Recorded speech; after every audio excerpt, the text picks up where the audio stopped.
So I hope you all have seen the first part of data modeling, in which I have explained what is data modeling and how I will take or what different type of tables I have taken on which I will explain the concept of a data modeling.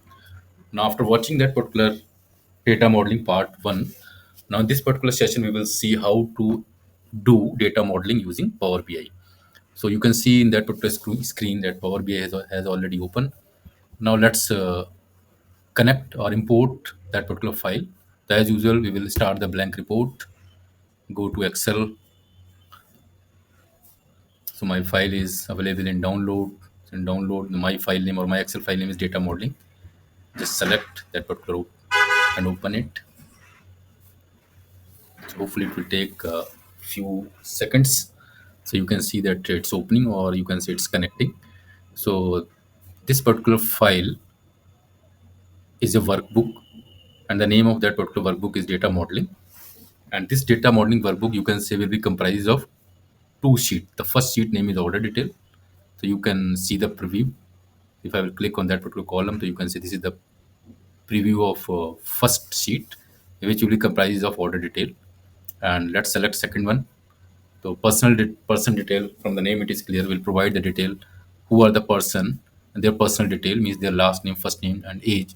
Those who are issuing different orders. So these are the two files, and the purpose is how to connect that particular these two files, or in other words, we can say that how to perform the data modeling on these two tables.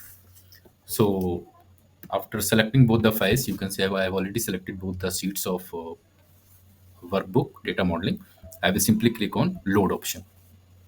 So again, it will take some time. And now our data or our workbook by name data modeling is going to be uh, loaded into Power BI. So sometimes it will take some time. So you can see it's the process is going on. So again, it will take few seconds. So intentionally to make you feel the real time experience, I have not skipped that particular video part. So so that you will also understand that approximately how much time it will take to connect both the sheets of a data modeling workbook. So still the process is going on. Now you can say that loading data. So now I hope within few seconds our data will be connected. Okay, fine. So you can see now it's showing the file name, order detail, and person detail. Both the files have already been loaded now. Correct. So as soon as both the files will be loaded, you will see the detail of both the files in the data portion. Correct. So now you can see that the data portion is so just if you will expand that particular file, you will see these are the column name, age, first name, last name, person ID. These are the detail of the person ID sheet. And similarly, let's check the order detail also. So these are the three columns names of the order detail.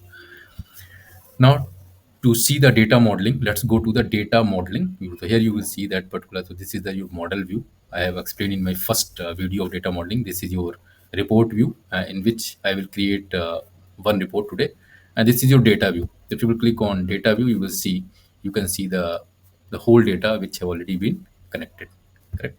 So without wasting further time, let's go directly to the model view because you want to understand the concept of data modeling.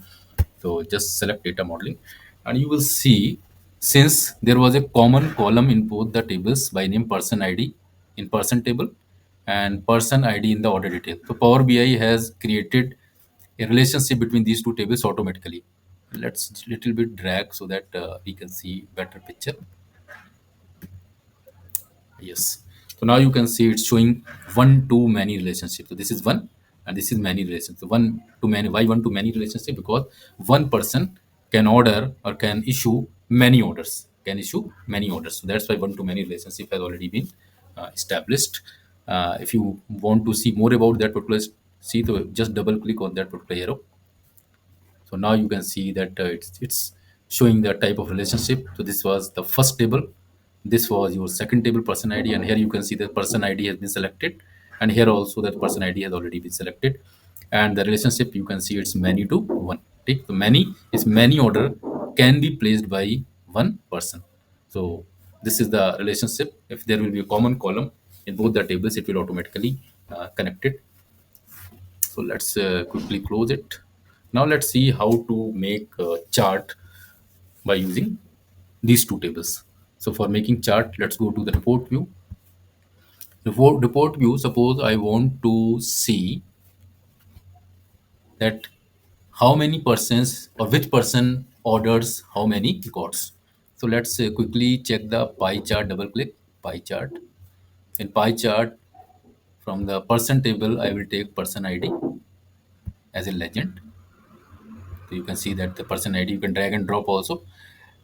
And the values I want to check order number, how many orders they have placed. So let's select the values part and enter this order value. And you can see that the wonderful chart has already been created for us. Correct? The sum of ordered number by person ID. So you can see that there are three person ID, one, two, three, and the percentage of 72.8% order being given by uh, person 3, whose ID is 3, and person ID 1 and 2 has issued 14.48 or 13.24 order actually. Correct?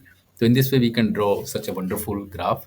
The important thing which you need to note down, that if you see that while making that particular graph, the first column or one column I have taken from the person table and one column I have taken from the order table. So to make that particular graph, I am utilizing the data or the columns of two tables, and that is the benefit of data modeling.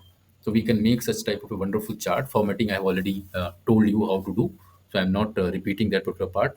So this way we can make such a wonderful chart, or we can utilize two or more tables to make different charts. So I hope that part is clear to all of you. So that's all for today. Thank you so much.